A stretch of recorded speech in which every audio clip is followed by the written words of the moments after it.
There was a lot to love about playing AFL footy. I loved the competitiveness, the contact, the physicality, winning. But I think most of all, you love that moment in the change rooms after a win, and you can share it with the people that you've endured it with. My final year of AFL footy was really challenging.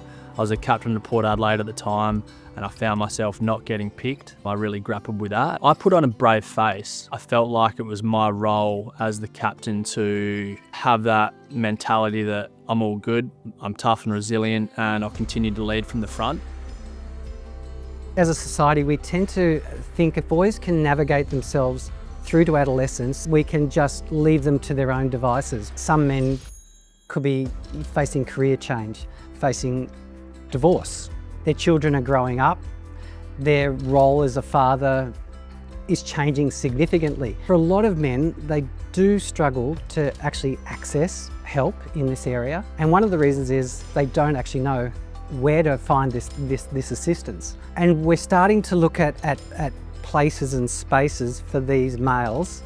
My last 12 months as captain wasn't sharing that I was probably struggling more than what I let on. I would say most of the doing was obviously sort of that historical norms where blokes, don't speak up as much. That sort of fed into a lot of it. I definitely had the support around me and the opportunity to speak. I just didn't lead that way, and that was probably one of my regrets. I would say that my mental health struggles would be no different to anyone else out in the street. It's just life and the highs and lows. I think the reality is that there's, so much we measure ourselves against, so much we consume, a lot of pressures, whether it's financial or relationship based, that sometimes you just wake up and you're having a bad day. I had a pretty tough year emotionally in my final year of footy. The following year I dealt with something different, which was like finding a sense of purpose and working out, what I wanted to be or do for the remainder of my life. And I had my good days and bad days. But like I said, I think that's normal. You've got to essentially reinvent yourself or find what makes you tick again. When we look at the statistics, particularly around men, we know that of the 9 people a day who suicide, 7 of those are men. And we know that those statistics really haven't changed a lot over the past decade or so. So we talk about meeting them where they are, changing the way in which we're going about doing this work and research and health promotion.